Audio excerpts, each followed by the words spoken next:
United Lutheran Seminary presents the Seminary Explores podcast, conversations on faith, art, people, politics, theology, life, and more, with voices from around the corner and around the globe. Welcome to the Seminary Explores. My name is Nelson Strobert, and today my guest is the Reverend Fritz Foltz, Pastor Emeritus of St. James Lutheran Church in Gettysburg, Pennsylvania. Welcome again to the Seminary Explores. Thank you. Very glad to be here. Well, each year we try to have some reflection on the past year that has, and some reflections and anticipations for the next year. And so I'd like to ask you, what do you think were the important issues or the issue in 2024? Yeah, I think that looking back, it's overwhelming how much the presidential election created deeper divisions in the Christian church. And I think a lot of it had to do with a breakdown on the fragile relationship between church and state, which we enjoyed. But as we were saying coming in, Donald Trump has just sort of dominated every issue, every thought. So when I think of the church, I'm thinking of what that presidential election has done to us and some real anxieties about the future. Okay. When you say the breakdown of church and state as we know it, could you share a little bit more about that? In my opinion, there's always been a very fragile relationship in the United States, which is sort of a unspoken understanding. The churches were not taxed. The clergy were not drafted. The clergy were allowed to perform marriages. In response, the clergy agreed, although there was never anything I saw in writing or anything, but there was an agreement that we would talk on issues, but we would not support candidates. Right.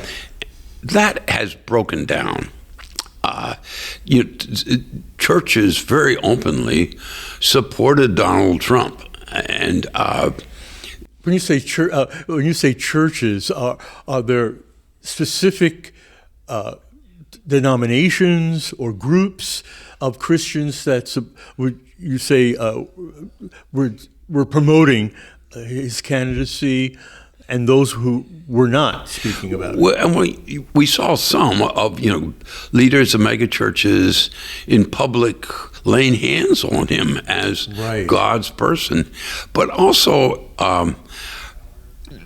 many. Well, I saw a development which took place, which did not begin with Trump, and that was in the late 60s when Jerry Falwell and Pat Robinson urged the churches to get involved politically.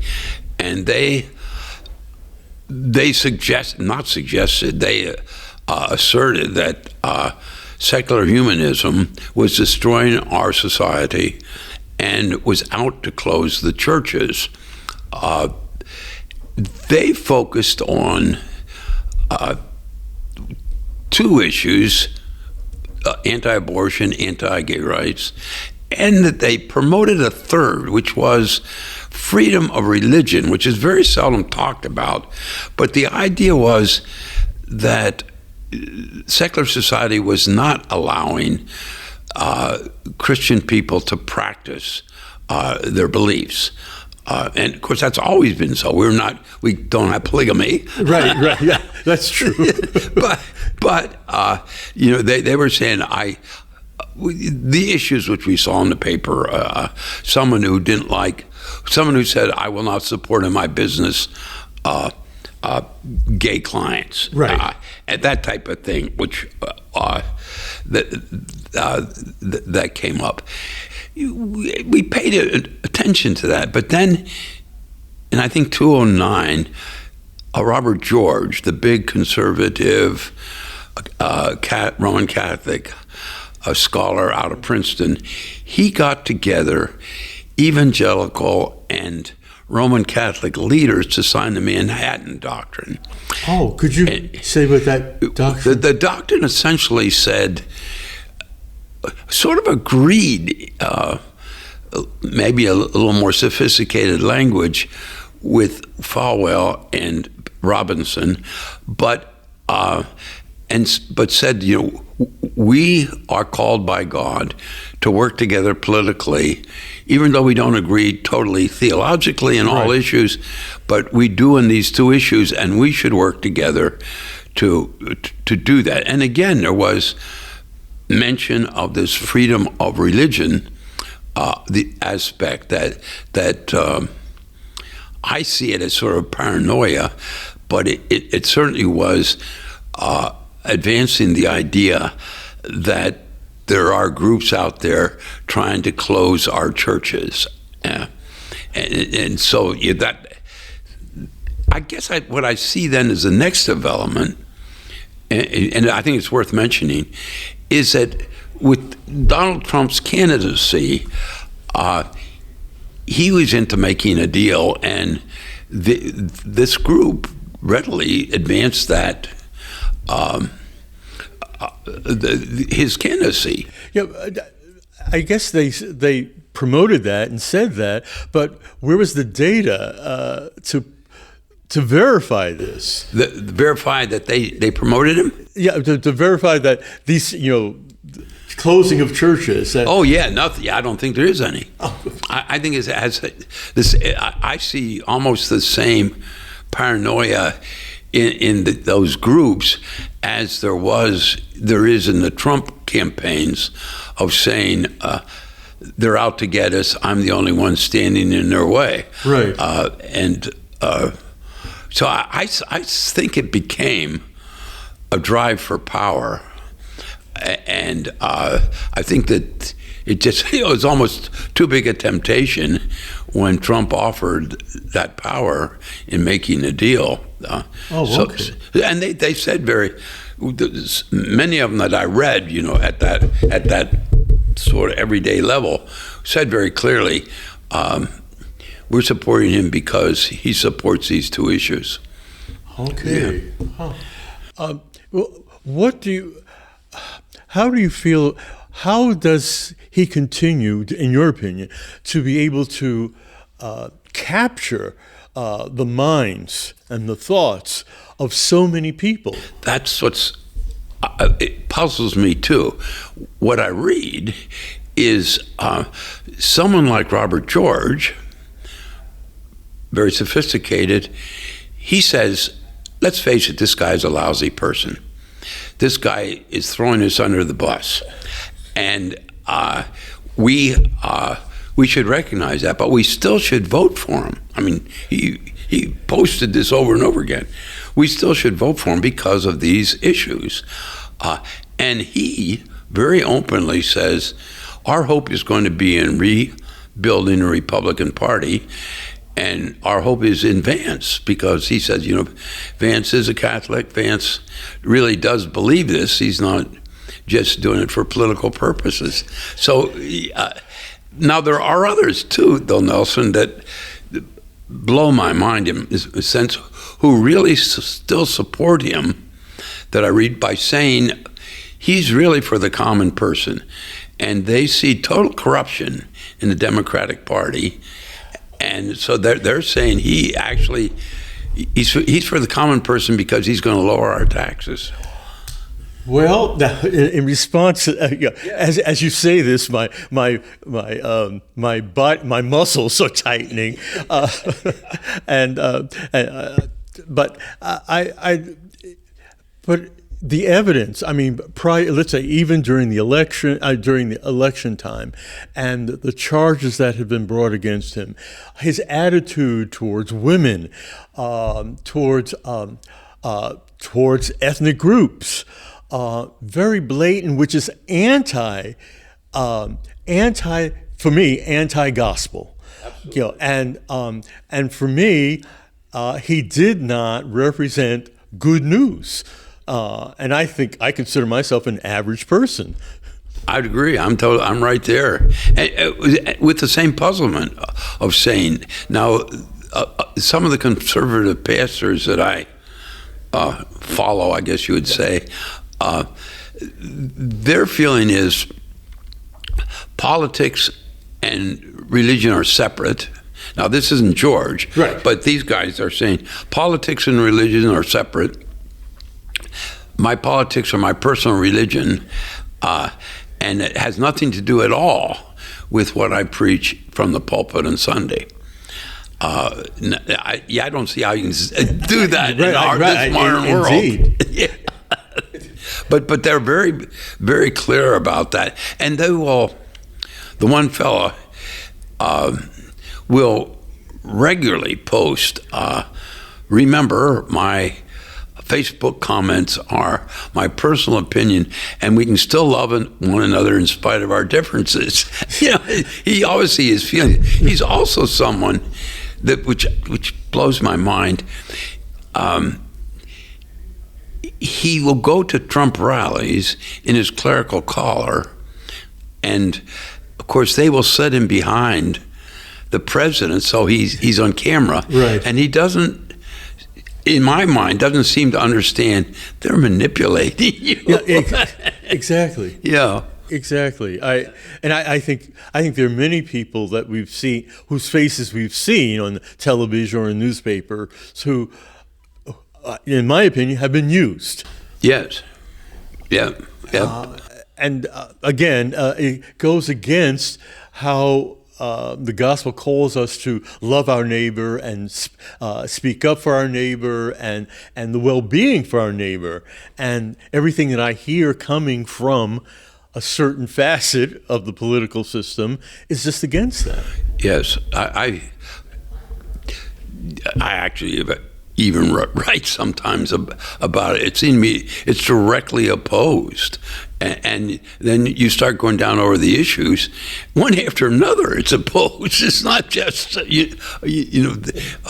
things that we have support. Well, you were talking before about our being involved in aid. The church, the Lutheran Church, being involved in foreign aid. Yes, and it just seemed to me that's such a natural thing for the church to do, and it's we can do it very efficiently. We know we do it very efficiently because many are volunteers, but they attacked it. Exactly.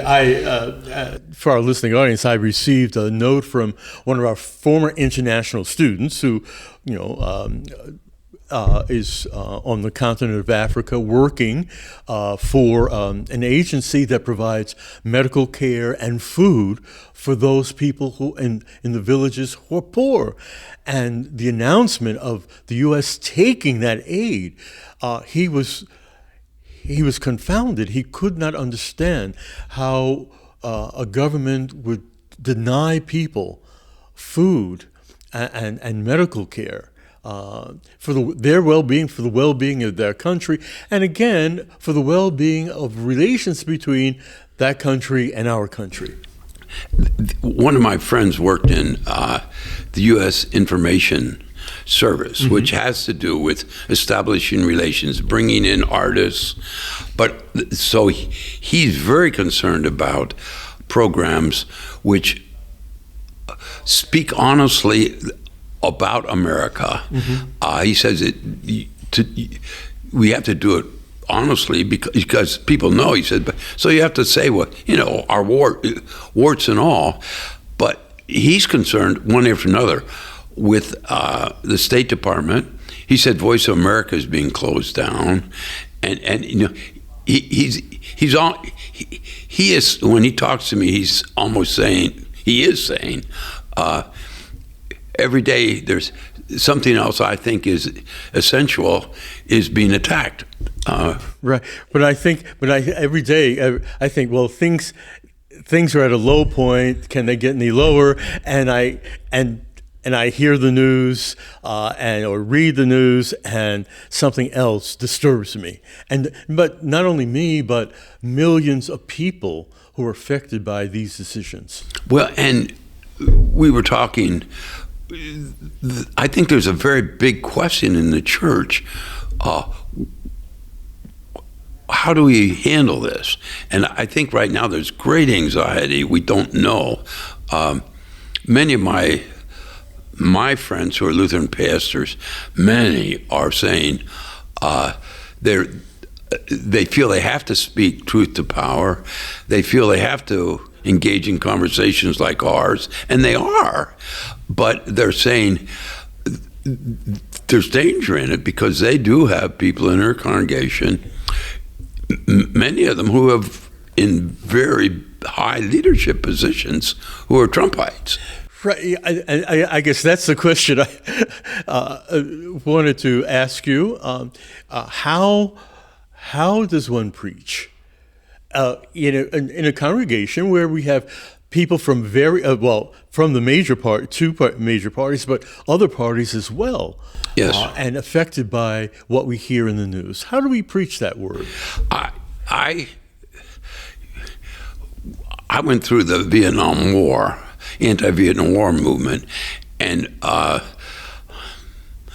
what I discovered then, I'm not sure that I would want to be confident that it still applies, but when I would speak which I would try to clearly identify as the truth, people would leave church and say, for the most part, and would say, well, I disagree with you, but you have a right to say it.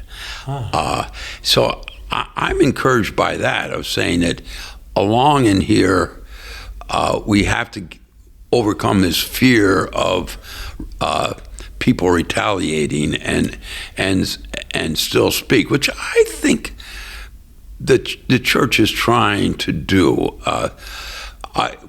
I'm more worried.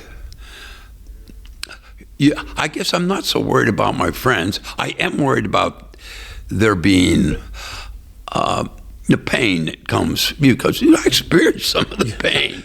Yes. Very good friends deriding you, but what I'm more concerned about is a division in the larger churches.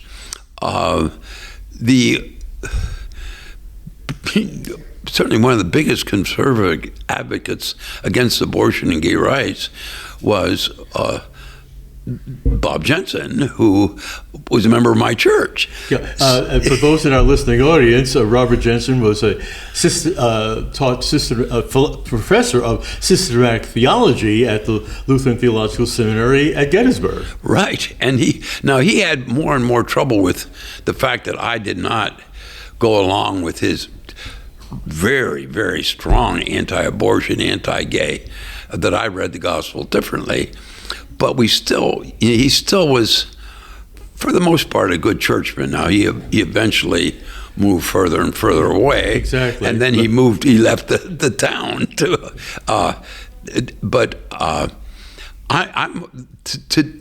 Today there seems to be there is more of a. I'm not going to change, and you're wrong. I think part of the problem that developed in the last election was that the evangelicals and the conservative Roman Catholics made it into a cosmic battle between good and evil, God and Satan. And when you do that, my group always ends up on the wrong side. Right.